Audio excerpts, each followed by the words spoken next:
CIA Director Gina Haspel briefed Senate leaders today on the death of Saudi journalist Jamal Khashoggi. This comes after she was absent from last week's briefing. That one was conducted by Secretary of State Mike Pompeo and Defense Secretary Mattis.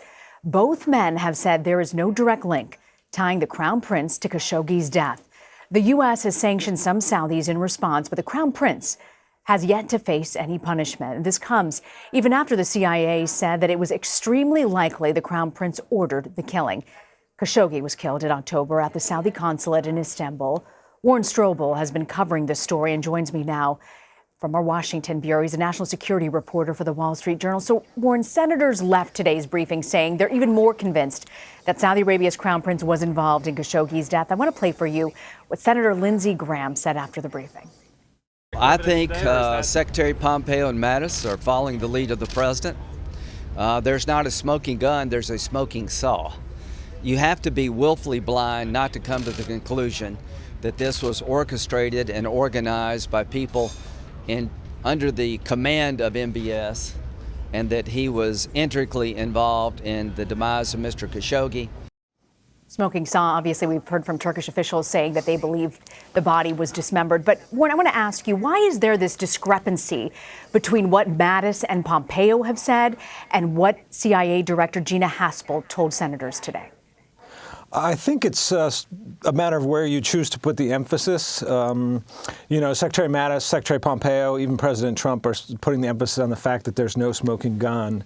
And indeed, if you look at the CIA assessment, as I have, it says that they don't have direct evidence of a kill order by the Crown Prince to kill Mr. Khashoggi. But if you look at everything else in that assessment, I think a reasonable reader can only conclude that he had to have known and had to have been involved. You talked a little bit about the messages that were sent between the Crown Prince and an aide who allegedly oversaw the killing.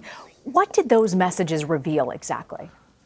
That's a really good question. And in fact, the U.S. intelligence community doesn't know what the messages actually contain, but they do know that the messages were sent. Sometimes U.S. intelligence will intercept messages but not be able to get past the encryption. But the very fact that the Crown Prince sent 11 messages to Saad al-Qahtani, who oversaw the team that killed Khashoggi, I think tells you an awful lot. The Senate last Wednesday voted to advance a measure to withdraw U.S. support for the Saudi-led forces in Yemen. This was against the advice of Secretary of State Mike Pompeo, against the advice of the Defense Secretary Mattis. Is the White House losing its push to keep support for Saudis and for this war?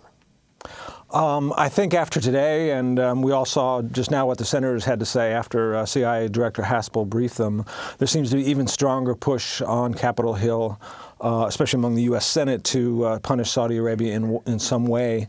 So it's not clear where things are going to go next, but I think it is pretty clear that the White House is losing ground here. The U.S. will keep relations with Saudi Arabia at some point, in some way, but it's quite clear that there's going to probably be some additional steps that the United States Congress is going to take regarding Khashoggi, regarding the Saudi-led war in Yemen, and other matters. Warren, what do your sources tell you about the relationship in Saudi Arabia? So much is really an enigma over there. Do we have a sense as to why it seems that the king has unwavering support behind his son, Prince MBS? That's a really good question. I think one thing I have heard is, and this is a prediction, but some people who know Saudi Arabia well sort of wonder the current Crown Prince, what his position will be once the King Salman, who is in his 80s, passes away. Right now he's protected by his father, the Crown Prince is, but there's some people who predict or analyze that once the king passes away, that there might be a move among the royal family to remove the Crown Prince or block him from being king. So that is one sort of thing to watch in the months and years ahead. Some people who don't understand Saudi Arabia ask, if these princes last year were jailed and put in jail with their money, some of them pulled out of their accounts, how do they not have the clout to counter and do more at this point when they've personally benefited and when the kingdom itself has lost billions of dollars, some would argue, in potential business dealings? Yeah, I mean, I think what has happened in Saudi Arabia is traditionally it's been a consensus decision-making process where you have the king, but many princes would have a role, and decisions were made slowly, cautiously. You've had Crown Prince Mohammed bin Salman increasingly get more power, and he has changed the decision-making process to the point where he's doing things in a way that some people would say is rash in terms of getting involved in the Yemen war, cracking down on dissidents, and I think his people who might oppose him, like the people who are detained that you mentioned, right now they're a little bit scared and worried about their own safety. So we don't see anything really moving right now, but that could change. All right, Warren, I want to ask you, Senate Majority Leader Mitch McConnell was actually at a Wall Street Journal event.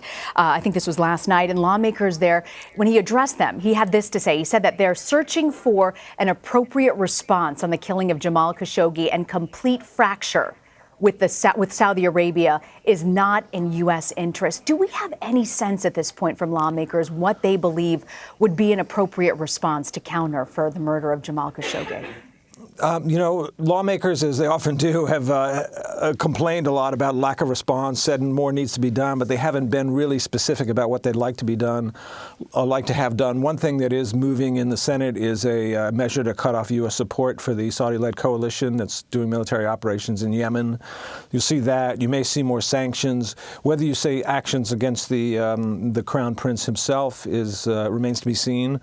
One thing that's been talked about, and it's certainly not my place to kind of propose policy, but one thing that has been talked about is like the U.S. in some way makes clear that we want a strong alliance with Saudi Arabia, but to distance ourselves diplomatically a little bit from the Crown Prince and signal to people around the world inside Saudi Arabia that we have, the U.S. government has serious concerns about this guy.